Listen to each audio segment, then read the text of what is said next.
FreshPod is created for industry professionals and is intended for educational purposes only. This content is not designed for patients or consumers.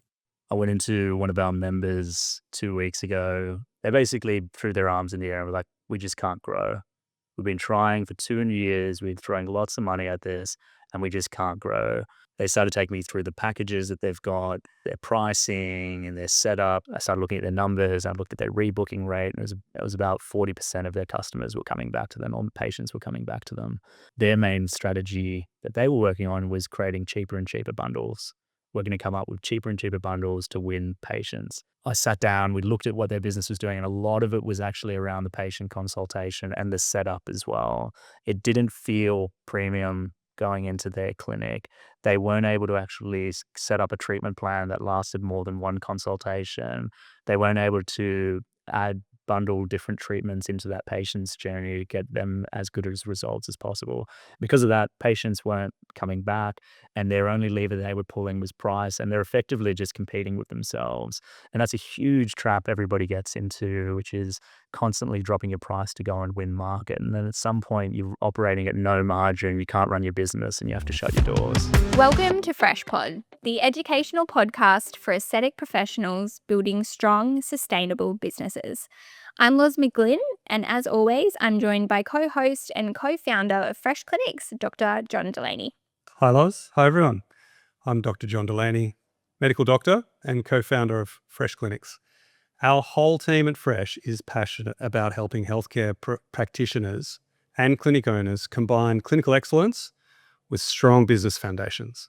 And for this episode, we'll be talking about how Fresh Clinics expanded that support into the United States, why we made that move, what we've learned along the way, and what it means for med spa owners building in the US today. The US market is large, dynamic, and structured differently to Australia.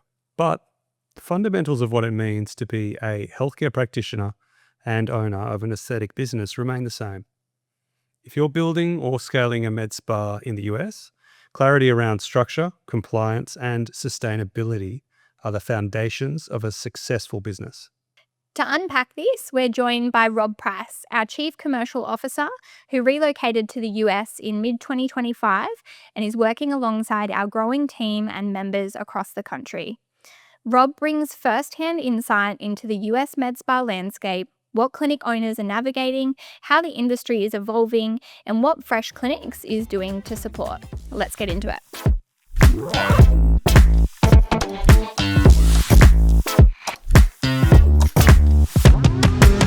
We're really excited as a company about the US and the growth of the industry there. What excites me about clinicians delivering really great proactive healthcare in the US is, it's so dynamic, it's growing really fast, and the entrepreneurship in the US is deeply ingrained. There's a cultural element to that. So yeah, really interested to have this conversation and explore it a little bit. I think there'll be something that listeners from Australia can take out of it. I think listeners in the US might learn a couple of things as well. And there is that, when you contrast two different systems, you can actually learn a bit about each of them just from doing that process. So looking forward to the chat. And I think that the question actually starts with you, JD, because neither of us were here when you and JH John Holbrook decided to explore expanding into Fresh into the US. So what was it that originally sort of sparked the decision to look at the US? Yeah, it's an interesting timeline and piece of the history of the company to go through. Just clarifying, so Rob was an outside consultant to the company for many years, assisting us in our growth story, and so we would meet regularly and go over where we're up to. And Rob asked to join the company a couple of times, and John and I both disagreed that it was the right move for Rob to take, until such a time that we were in that position, and it's been really thrilling and successful, and this journey still has a long way to go. But in terms of why we went to the US, there's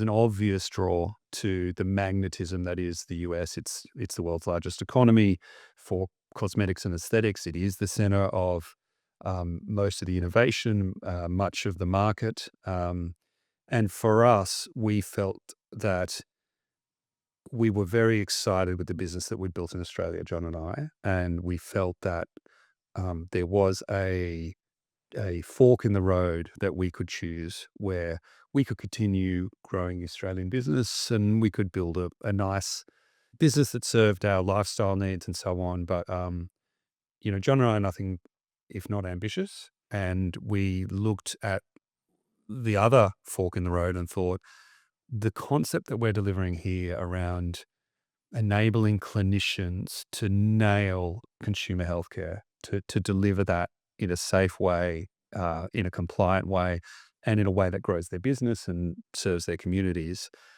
That is a need that we perceived that existed in the US. And John and I traveled there with that in mind. And as we walked around California and Texas and a few other places, we saw very unambiguously that trend was coming to the US, that the supply side to this consumer healthcare revolution was ready to be unlocked, but it needed that infrastructure that we'd already developed. We'd been in that fortunate position to be able to already develop that in Australia. So we're coming from a position where you're number one in Australia, which is, it doesn't mean a lot in the States, right? But it does give us some institutional knowledge, and it does give us a little bit of scar tissue around the hows and the whys. And so that was really the impetus. Is we thought, we have something to offer. We knew we'd have a lot to learn, and the combination of those two things was an exciting challenge for us.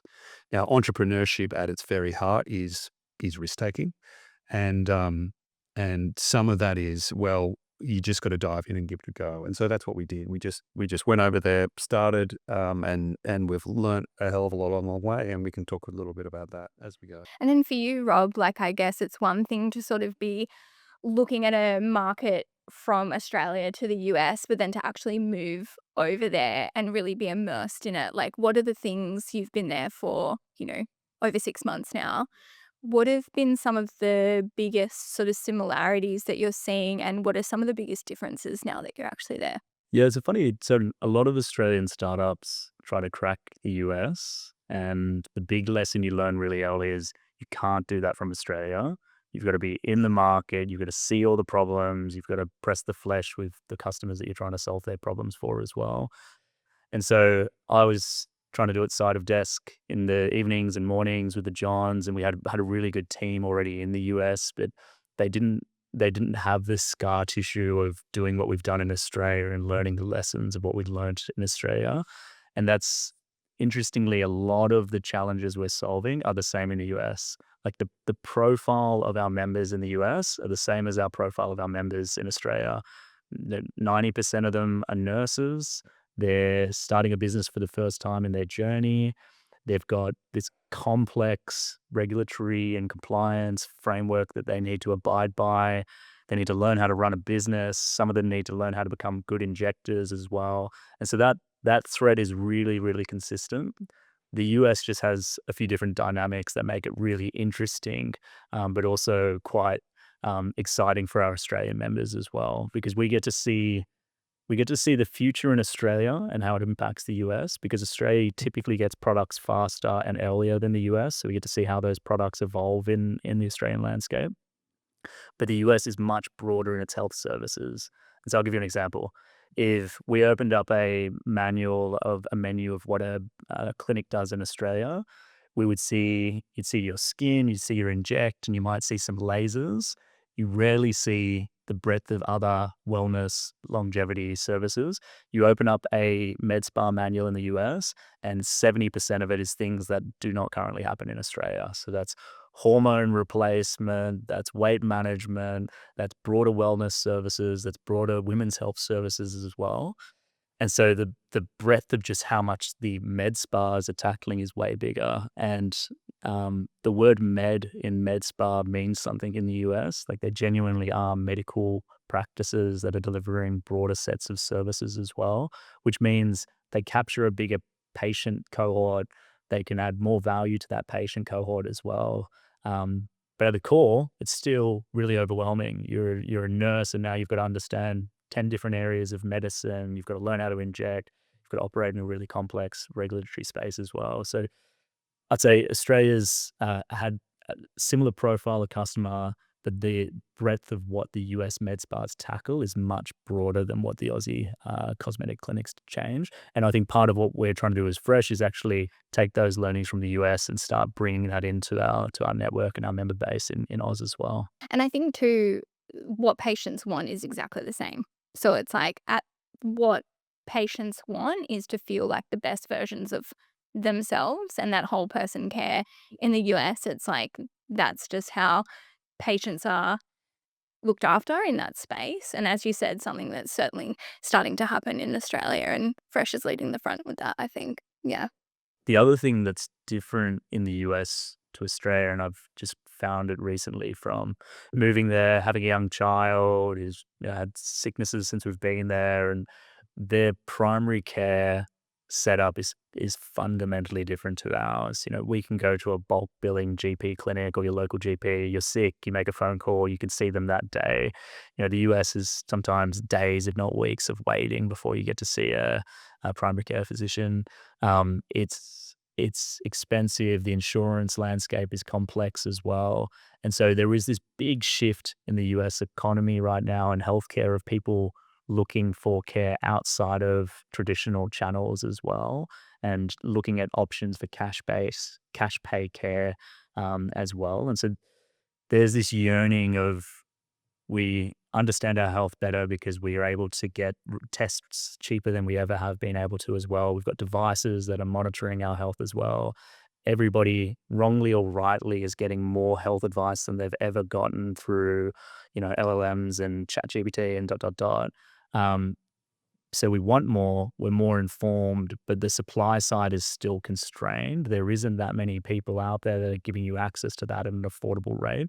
And this is where we see telehealth is playing a big role with your Hims and Hers coming in to do a really good job in certain verticals. But also there's a significant role for med spas within this shift around healthcare as well in the US. And that wave is happening right now. And so it's a super exciting time in the US to kind of watch that shift occur.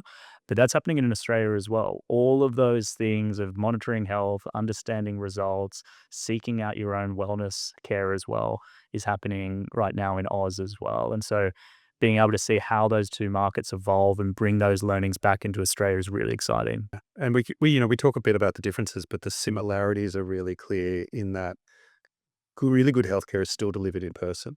It's still delivered by really good clinicians, and it's still based on trust and relationships. And the networks that we support are filled with those people who are delivering that every day. That to me is a really inspiring message of a sustainable way to deliver this new mode of healthcare that seems to be developing, but doesn't take anything away from the established healthcare paradigms, the traditional healthcare paradigms. It's an and one on those that I think should be managed meaningfully by clinicians making decisions and helping people in person. You mentioned before that it's a lot of nurses that are over there running med spas and clinics. In Australia, we know that it's 80 to 90% of aesthetic clinics that are independently run are nurse-led or nurse-owned. Is it the same in the US, or what do you reckon the construct is? The interesting / exciting thing about the US is what happened in Queensland in Australia, and that shift to having a clinical director providing oversight of a clinic that's visiting at a frequency or has more assumed responsibility, is similar to how the US runs already. So each clinic needs a medical director who's overseeing that clinic and signing off on protocols, etc. They also need to perform something called good faith exams, which are the same as our telehealth medical consults in Australia. And then they need systems, etc., etc.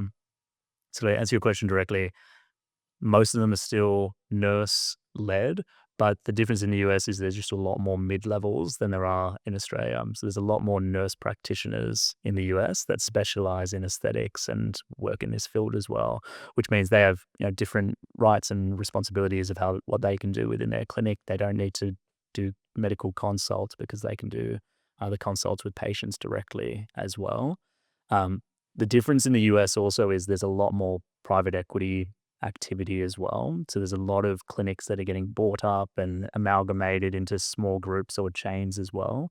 We saw a lot of that in Australia, probably you said 10 years ago in Oz, and laser clinics. Australia was the biggest chain in the world at some point, but that amalgamation's happening right now in the US. So you're seeing a lot of clinics that are going from independent into forming part of these PE groups, but the same issues are occurring that we saw in Australia when that happens, which is if you try to corporatize these clinics, but you don't look after the providers inevitably go, I can actually do this myself and earn more of the economic upside of the success of this business. And so, we're there both helping those providers, have that really scalable infrastructure to do it themselves as well. So yes, lots of nurses doing it, but each of those clinics have a medical director that sits over them as well. So I'd say there is a tension in the US around nurse versus doctor in the same way there's a tension in Australia around nurse versus doctor in this space. But some of that is reduced because doctors are also the medical directors, and so it's more a small portion of doctors that maybe have more friction with how the market's evolving, more so than Australia. Yeah. Like a little bit complex. And then also you look at different states, right? So like every state sort of operates differently. For you, JD, when you and JH, I hope that's cool that I say that. Do you think that's cool? That is fine. JD, It's acceptable. it's accepted. JH, was it different when you guys were exploring this a couple of years Yeah, ago? Rob mentioned the changes in Queensland, and for any listeners unfamiliar, that's a big story. But essentially, one of the states in Australia made some changes that was out of step with the rest of the states. That's really uncommon in Australia. We actually, there's only a handful of states here relative to the 50 in the US, but generally speaking, the legislative frameworks are either national or the states operate in such a similar way that it is effectively a national framework. So when one of the states in Australia took a step away from that, it was a big challenge for the industry and for us as a company. But the US is that setting by default. All of the states have differences that range from subtle to really big. And the stakeholders that you have to manage in each state are the equivalent of a federal stakeholder here. There's an APRA equivalent, there's a medical board equivalent, there's a nursing midwifery board equivalent, and that is different in each state. And their policies and procedures, do not correlate. And it's actually more akin to operating in Europe, and you're in Spain and you're in Poland, like completely different legislative frameworks, completely different governance frameworks. That in itself, and we often say this, is, that complexity, if you can solve it for your members, becomes an advantage for them that you can provide and simplify. So we spend a lot of time, a lot of our resources understanding the regulatory landscape and investing in setting up the infrastructure so that we can help members scale compliantly in a simple fashion. That's a really big part of our value proposition in Australia, and it is a really big part in the US because of that complexity. We also then help clinics or med spas in the US who, not only those that operate in one jurisdiction where the complexity needs to be managed, but then we've got some chains emerging that operate in multiple jurisdictions. And for them to be able to, effectively outsource some of that compliance is a huge win for them. And we're one of the only specialists in the field that are doing that and doing it in a way that is technologically forward, and we're, future-proofing ourselves for changes going forward.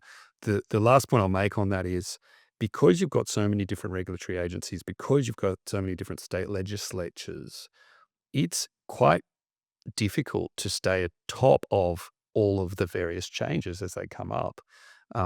With only the 6 states that we've got in Australia, we were caught by surprise by the changes in Queensland. Now you've got 50 states and things can happen. So a big part of then our promise to our members in the states is that we work on their behalf to stay abreast of those changes. We stay connected to the various state legislatures, the lobbying groups, and so on. And so that's a part of our focus now. It's going to continue to be a big part of what we do in the future. If you're building or scaling a med spa in the United States, Fresh Clinics exists to support you. From medical oversight and compliance to training, systems, and operational guidance, we help med spa owners build strong, ethical, scalable businesses. If you'd like to learn more about how Fresh supports US med spas, visit freshclinics.com and explore how we partner with growing clinics across the country. I mean, also speaking to the multiple states, it's obviously a lot more people in the US. So there's a lot more choice in terms of like, you're a nurse that's deciding they want to go out and open their own business and clinic for the first time. What does that look like in terms of how many other providers there are similar to Fresh? And two-pronged question. But then for someone starting a med spa in the US, what are the key structural considerations that they need to think and plan for when opening sort of their own business? Yeah. I'll answer the second part first because that'll help answer the first part. So if you want to go and open a med spa, there's a few boxes you need to tick. One is you need to ensure that your clinic is set up appropriately and meets all the guidelines around safe storage of medicine, safe practice for administration of that medicine, etc. And so understanding what that compliance framework is a step you need to work through. The next part is you need to go and find a medical director.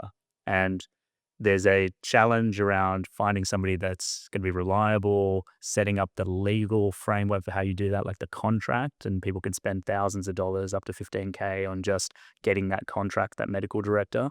If you do it in a way, some people can fall into a trap and set it up in a way where you give away half of your business to that medical director because you've set that up inappropriately.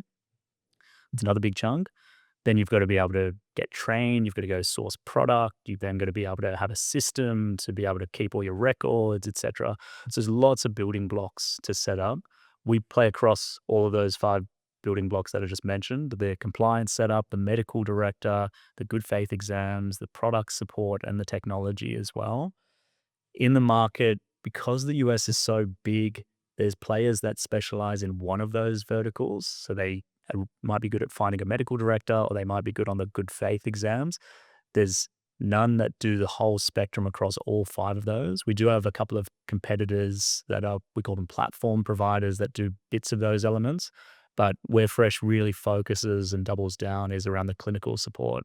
So ensure that our members are getting access to really high quality training that either we are running or we're working with suppliers to run. Ensure that they're getting answers to clinical questions as they're learning so that they can make sure that they're operating safely. Ensuring they're getting the right medical director that's investing in them and supporting them as well. We grew up in Australia learning a really simple lesson that if you become part of the clinical support for the members, you're reliable, you're there when things get tough, where issues arise, complications evolve, etc. That's how you build trust. And if you can become part of the fabric of how that clinic operates by being part of that support function, you build trust, you can then grow mutually together, and everybody succeeds as part of that. That's our big bet in the US, that, clinical will be part of our backbone. And so far that both that messaging is landing, but also us walking the talk and actually delivering on that is landing as well. And so that, that's one of the big exciting things that we're taking away from the US, which is, whilst the playbook of how we grew in Australia has to be tweaked a bit, some of the fundamentals are 100% true. That if you teach these members, the nurses and doctors, to inject well, inject safely, have the right support around them when things go wrong, patients will come back because they get good results and they tell their friends about the results. And then that's how they build successful businesses, because they're delivering a service at a high quality.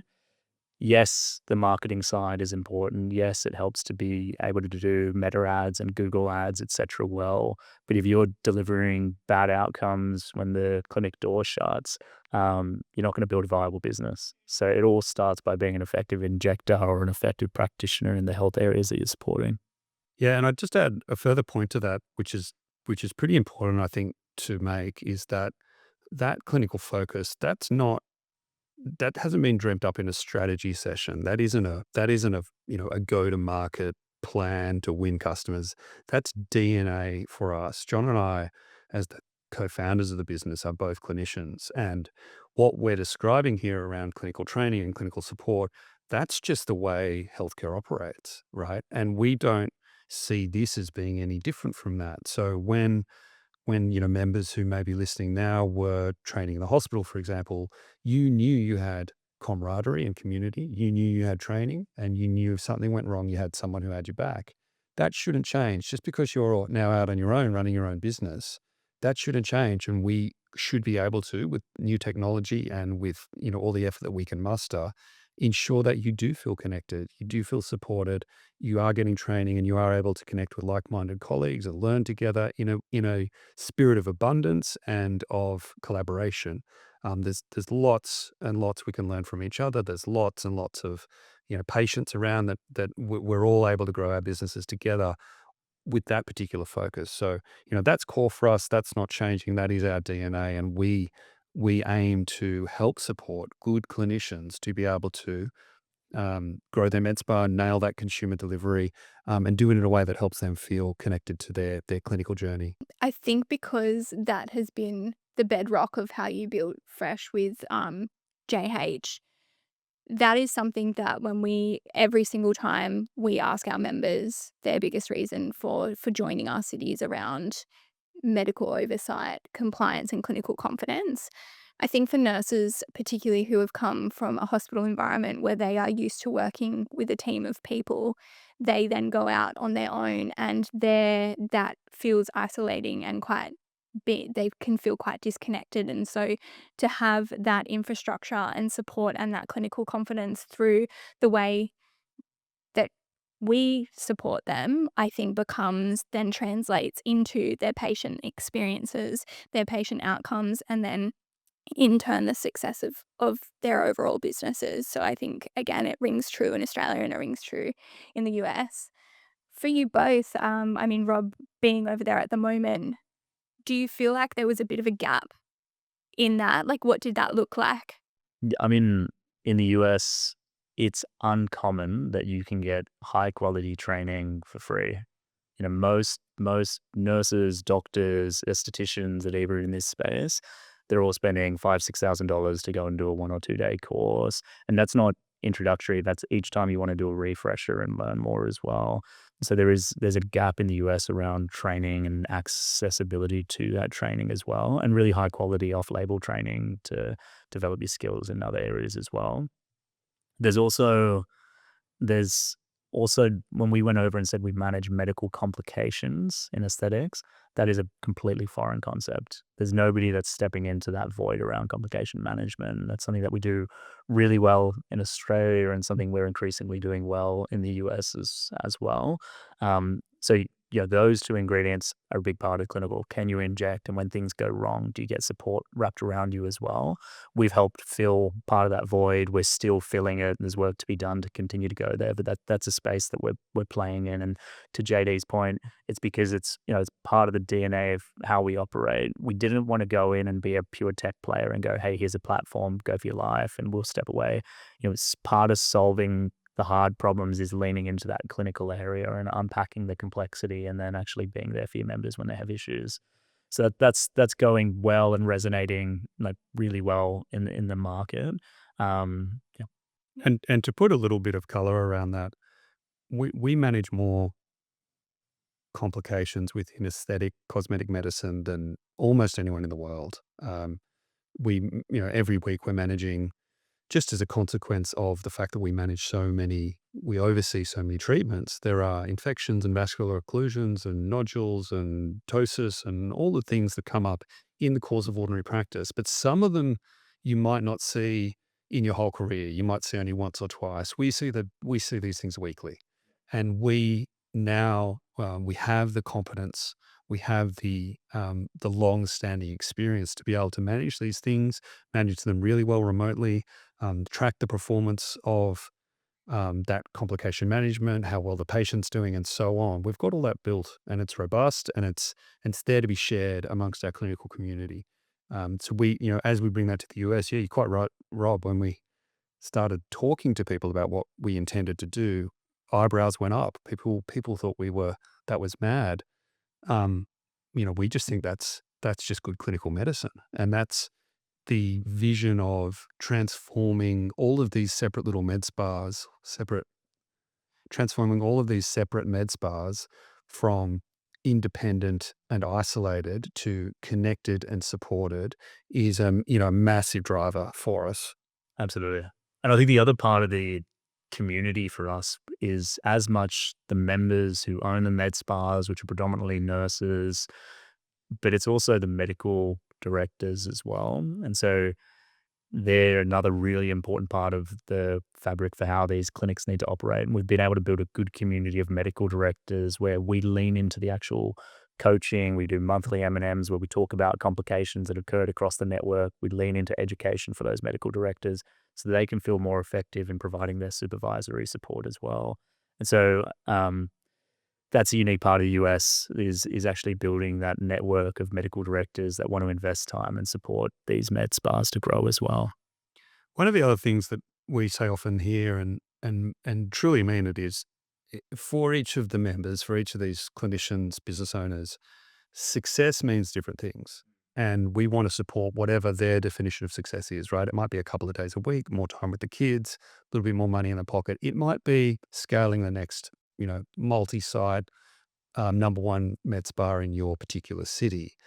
At that end of the scale, what do you find are the big challenges in the US in getting scale, in getting people to get a med spa that is sustainably successful? Do you see any trends there when you assess those types of businesses? So today I'm in the Sydney office and we've got a session this afternoon with our Growth Accelerator alumni. So there's about 40 or 50 members in Australia that have gone through that program. And it's similar challenges in the US. And I think one part of this whole equation is you've got to take a step back and realize you're building a business. And you're typically building a business for the first time. And for people that think they're going to jump into this industry and fill their books and be able to turn a profit straight away it's not true. It takes a couple of years to be able to build that patient base and that repeatability as well. So the first challenge is how do you get to your first 100 patients? And how do you get that first 100 patients rebooking more than 80% and coming in at a frequency at around 4 times a year? Like, how do you get to that point? To be able to do that, you need to really work on your skill set, to be able to work on your consultation process, to set up your systems as well. But it can't be understated that if you turn on the lights, open the doors, and think setting up your Google account and doing a few meta ads or posts on Instagram is going to lead you to filling your books, it's just not true. It is patient by patient trust, creating a good experience, and building that referral network. The difference in the US to Australia is there's much more flexibility about how you can advertise. So there's no restrictions on before and afters. You can talk about the medications that you're using. You can't turn on a television program in the US without having 5 medications advertised to you as well. And that's normal in the US market. Everybody's used to that as well. And so there's more flexibility in the US to be able to showcase your work, etc. The flip side of that is there's just so much noise. And so everybody's doing that and everybody's getting these shock commercials around Botox, etc. And so being able to stand out and be authentic, build trust is really important. And so a core thing that a lot of our members look for in the US is, fresh showing that they're a partner of them as well, because they want to show that they're part of a network, that they're part of something that cares about compliance, be able to put a badge on the wall that they're part of this network as well. And so having that authenticity and authentication that they are, supported by a group that cares about compliance is really important. But to answer directly, like it all comes down to the fundamentals. Get patients through, get those patients to really enjoy your service, get those patients to refer. And then once you build up that patient base to over 100, then you start getting those referrals flowing through. That's when you start building a successful business as well. The only nuance in the US market is because marketing is so much more liberated in the US, you do need to build that marketing muscle. And so my suggestion to a lot of the members we work with is it's difficult to be an amazing injector, an amazing team leader, an amazing marketer, an amazing, social media influencer as well. They're all different skill sets. Pick the ones that are really going to sing true to you and you're going to be really successful in that. Some of our members are actually really good influencers and they can they can, showcase their work and their lifestyle, etc., on Instagram and get pull from patients. Some of them are just really good, hardworking injectors that get good results. And I think you need to work out what's your strategy and how you're going to do that, and where can you play to your strengths, and then where do you supplement that with service providers that can help. And ensuring that the value you're providing to patients is authentic, that word that you use, Rob, which is so important. It comes from you as the injector, as the service provider. Otherwise, inevitably, it'll be commoditized down to price. And the members that we serve are on the other side of the market generally. We're not generally speaking, the bigger chains that are really time pressured and looking to just get people through for as lower cost per unit as possible. It's a much more of a boutique personalized service. It's much more local. It's servicing your local community. And so a big part of that is how much value you're providing as a practitioner, as an injector. Absolutely. And like, small tidbit on that is, I went into one of our members 2 weeks ago, and I won't mention them, but they won't mind me telling this story either. Their strategy, they basically threw their arms in the air and were like, we just can't grow. We've been trying for 2 years. We've been throwing lots of money at this, and we just can't grow. And they started taking me through the packages that they've got and their pricing and their setup. And I started looking at their numbers. I looked at their rebooking rate. And it was about 40% of their customers were coming back to them, or patients were coming back to them. And their main strategy that they were working on was creating cheaper and cheaper bundles. We're going to come up with cheaper and cheaper bundles to win patients. And in their area, there's about 4 chain clinics that are all quite large and being able to offer really cheap pricing against them as well. And so I sat down, we looked at what their business was doing, and a lot of it was actually around the patient consultation and the setup as well. It didn't feel premium going into their clinic. They weren't able to actually set up a treatment plan that lasted more than 1 consultation. They weren't able to bundle different treatments into that patient's journey to get them as good as results as possible. Because of that, patients weren't coming back, and their only lever they were pulling was price, and they're effectively just competing with themselves. And that's a huge trap everybody gets into, which is constantly dropping your price to go and win market. And then at some point, you're operating at no margin, you can't run your business, and you have to shut your doors. That rings true in Australia. Absolutely. It's something that we sort of hear all the time. And I think sometimes too, you know, not stereotyping, but nurses are natural, nurturing people, and they do things because they care and they want to help.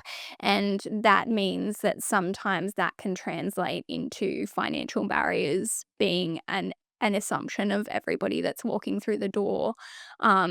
We talk a lot around consultation and patient experience. It's actually something that, plays into a lot of this whole person care that we're starting to see, longevity, health optimization, because if someone's having a really thorough, good consultation with a patient that's sitting with them, quite often they're opening up about things outside of just aesthetics. And then that translates into, you know, hormones or weight management or hair restoration. And you spoke earlier on about how that is such a huge part of what's happening in the US. Do you think that you were saying before, do you think that because of the advertising non-limitations, maybe that opens up a lot more education around this whole person care, and it going and being such a fast trajectory in the US versus maybe in Australia? Like, what does that sort of look like, and how are you seeing that evolve? So I've had it at my gym. I've joined a gym 100 meters from my place in Austin. I can And tell. thanks, mate. I've Yeah. had PTs come up to me and go, "Hey, mate, can I get you on peptides? Do you want to get on? We've got X number of different types of peptides I actually think would be good for you, and I'd help you kind of reach your goals faster than what you want. All I need is like your email, whatever, and I can get them shipped to your house." Um, so there's an accessibility question in the US where things are much more accessible from the right channels or wrong channels as well. There's a lot of education, there's a lot of hype as well. Everybody gets on the bandwagon of Instagram stories, which give you a lot of information about new medicines that you think are the holy grail, but potentially aren't that well researched. They're not whole of care, etc. I think what will win or lose in the US is there's going to be a segment of the population that are comfortable doing desktop research, pressing a button, having medication sent to their home, and that will exist in Australia, that will exist in the US, and that channel will continue to do its thing. But there's a lot of people that actually want to make sure that what they're injecting in themselves, medication they're taking, etc., is following a regime that makes sense. It's medically sound and it's medically supported as well. And I think that's where we're hoping to play and continue to support our members to play as well. But a lot of that comes down to trust, to our point before. If every med spa now that we walk into is offering one of these new types of wellness treatments. They're leaning into peptides, they're leaning into hormone replacement, etc. But if you don't trust them to do your aesthetic treatment, would you trust them to do your hormone treatment and then your peptide treatment as well? And so as we see more medicine flowing through med spas, trust is going to be king. And it's going to be impossible for any individual nurse practitioner, or even doctor to feel competent to be able to play across 20 different areas of medicine that are coming through these med spas. And so, trust is core, but how do you build that trust? How do you plug into a network that's got specialists that really understand that space? And how do you collaborate around that is going to be really, really important. Yeah, the concept it really is joining a really large clinical practice. And if you're part of that clinical practice, your specialty might be something, but if a patient in front of you is interested in something else, you can just call on one of your colleagues to give you some advice. And that's what Fresh Clinics aims to provide, right? We're plugging our members into a diverse network of specialist expertise, including all of the back-end research that we do to put products in front of people. And additionally, the complication and support mechanisms that we've got around, you can ask questions from your colleagues. You can get some general advice. You can get patient-specific advice if that's indicated and if appropriate. We want to continue to lean into being medically sound, sensible players in this rapidly evolving space. And we hope to draw to us people who are similarly inclined. Yep, absolutely. But it's exciting. We're at a point now where you can learn more about your body and track that and track results in a more effective way than you've ever been able to do that. And that's not a preserve that's restricted just for the rich amongst us. That's for everybody. People can access that in the mainstream and be able to get results around their blood biomarkers, around other markers of their health as well. So you can track your health. Now we've got accessibility to technologies that can genuinely shift some of those markers and health outcomes as well. And now we're seeing this whole wave of healthcare providers go, well, how do I plug into that wave as well and support, connect those two dots? So this is all happening right now. And I said that at the start, but it's palpable. You can feel that momentum happening right now, particularly in the US. And so it's going to be a really dynamic space for the next few years. Yeah, I guess, that the next few years is an interesting window to look into, right? What do you see being the successful med spa in 5 years' time? What do you think that shape looks like in really general terms? Yep. I think we're going to see a demarcation of what a med spa is in the US, because I can't see a world where cosmetic injectables is going to be done by robots or in your home over the next 5 years. You're going to have to go into a physical space to have an expert that understands injection techniques, etc., do that work. The question mark will be, are clinics going to be aesthetic specialist clinics and wellness specialist clinics? Are they going to combine those two? Are they going to be deeper in one? Those different variants are going to spit out, I see, different models for how med spas can evolve. And there's really good money in aesthetics. It's a good high margin business where, you typically operate at a 60-70% gross profit on your aesthetic treatments. That's a really high margin business.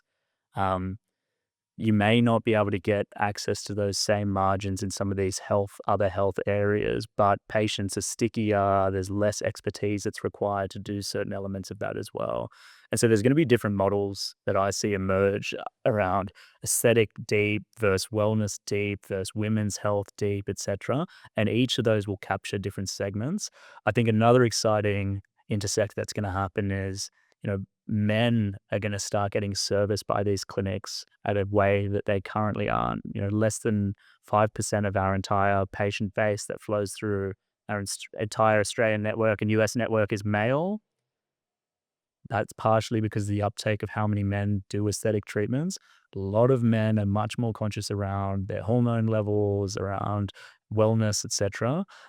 So we're going to see this intersect this huge wave of men now coming into these treatment settings, which is going to be really exciting and opens up a whole new door for our med spas as well. We're seeing that in Australia. I did some research recently on the growth of males coming in for aesthetic treatments and the pathway that it is happening, and that it's often through these pathways that you're talking about as well. So it's There's an interesting point that you touch on, Rob, that the 5-year, 10-year horizon for med spas still relies on in-person value being delivered. And despite the emergence and rapid evolution of AI and associated technologies, it still seems to me that for a lot of healthcare delivery, it matters to go to a place, and particularly if that place is a nice place to visit and the service you get in that place is nice. Service still matters, and feeling like you are seen as an individual, you're being treated as an individual, and your treatment plan is aligned with your individual goals from someone who's seen you in person. That matters. And I don't think that value is going away. I think it might change a little bit, but there's still, it's still a human system. We're still delivering value to people. And for mine, finding what that authentic core of service delivery and value creation that med spas have in their own physical footprint, making sure that when patients come, they do feel seen, heard, listened to, and a treatment program is crafted with their particular interests in mind. And then repeated visits touch on that again, right? You can have that human connection. That is, at least in my mind, not going anywhere. Yeah. So I see that as a constant, but I agree that, the trend is inevitable as more and more consumer-led medicine starts to be delivered through these channels. How is that delivered in a way that is authentic to the provider, is meaningful to the clinician, is meaningful to the patient, and is supervised in such a way that it is, plugged into a clinical network that provides safety for the patient first and foremost. And I think one build on that would be there won't be an environment where it's just clinic or it's just digital. I think what we're going to start seeing is a blending of the two, where you have an amazing experience within the clinic that is high trust with a good clinician that's doing great quality work. But then you as a patient also have a digital experience that you can enjoy as well that's connected to that clinic as well. And so I see where a lot of med spas are going to be investing and where a lot of technology in this sector is going to be going is how do you extend the patient experience beyond what they're just doing with you in the clinic? And that's more around how do you share their results? How do you engage with that patient? How do you create an environment where you can keep in touch with that patient beyond just their clinic visit as well? And there's an exciting gap that's open right now for med spas to fill around that. Mm. It's almost like there's this saying that I hear all the time, and I think it rings true in a lot of ways. And a lot of the times that we speak to people on this podcast, it's people remember what you did, but they remember more how you make them feel, and that experience matters. That in-person care really matters. It's the difference between someone coming back and going somewhere else. So it is a really exciting space. And as you know, you and JH flew over to the US a couple of years ago, looking at where it is today and sort of the future that, like Rob, you're talking about, which is really exciting. What role do you see Fresh playing in supporting med spa owners and healthcare practitioners in the US? Yeah, it's a good question, Loz, and there are some general themes. The specific areas of it evolve as technology evolves and market conditions evolve. But the core of what we do is, we help good clinicians nail consumer healthcare, really deliver it in a way that is safe, it is compliant, and it is successful, usually in that order.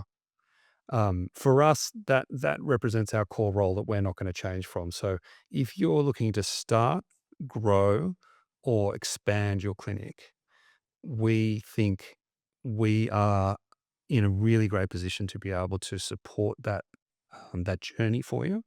We're in a really great position to help you as a clinic owner or as a clinician delivering care to feel connected to other colleagues in a similar position.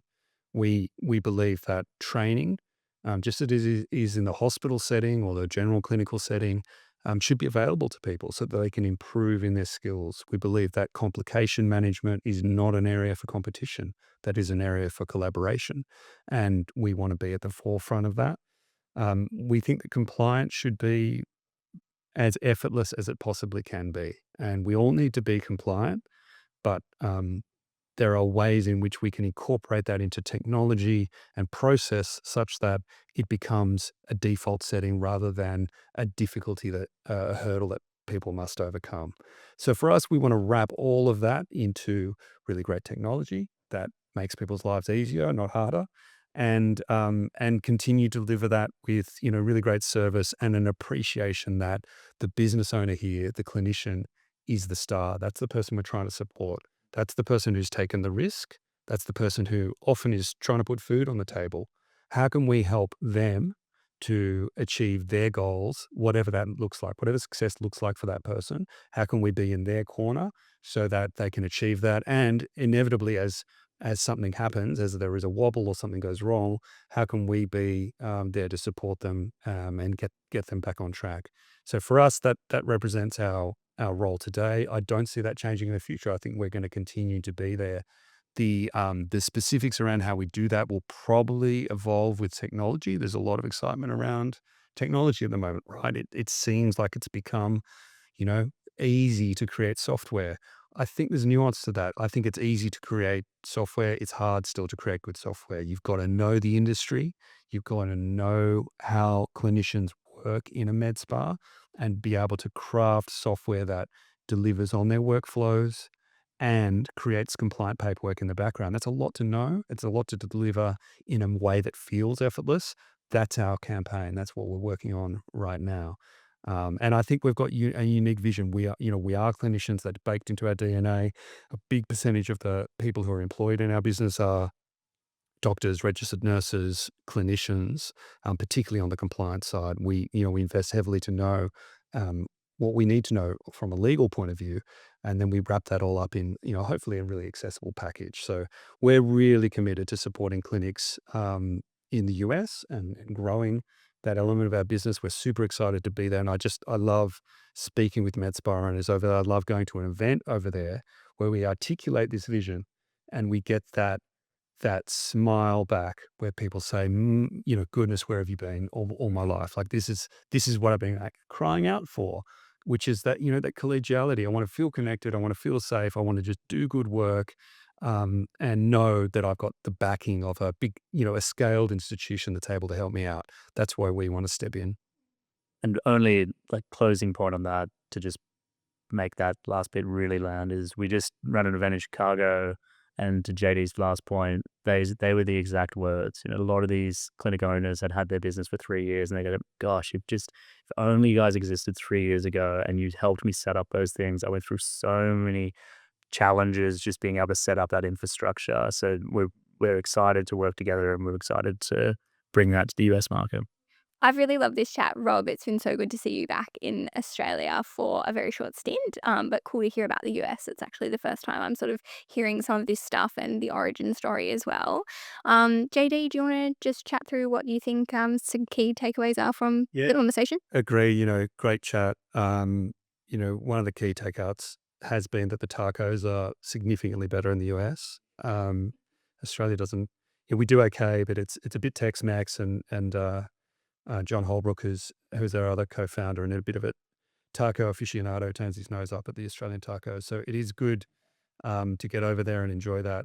The other good takeaway from me is for med spa owners and clinicians is to not feel like you got to do it on your own. to feel connected to a community of clinicians, and feel that support. I think that's really relevant and important. And it's a tough job, and it can be isolating. It doesn't have to be. So that's probably my key takeout. And I echo that as well. One way our members and people that are with Fresh that may want to get more exposure to what we do and how we operate and what that community feels like is we've got events now in the US almost every second week. So we're in Chicago, we're in Philly, we're in Georgia, we're in across all parts of Texas, and increasingly we'll be in California as well. So jump onto our socials and check out that event schedule. It's not just an event, there's really high quality training, and then we bring everyone together and just share stories and learnings over some drinks and over some tacos as well. Free of charge, is that right? That is right. That is right. So good. I mean, like we spoke about medical oversight and compliance being a key part of what we do well in Australia, but community is something that we love, like if in Australia, and it sounds like it's echoing in the US as well. So, Rob, thank you so much for your time. Thank you for having me. Thanks, Rob. Appreciate it. Good having you here. I'll give you a good Australian see you later. See you later. Howdy, y'all. Yeah.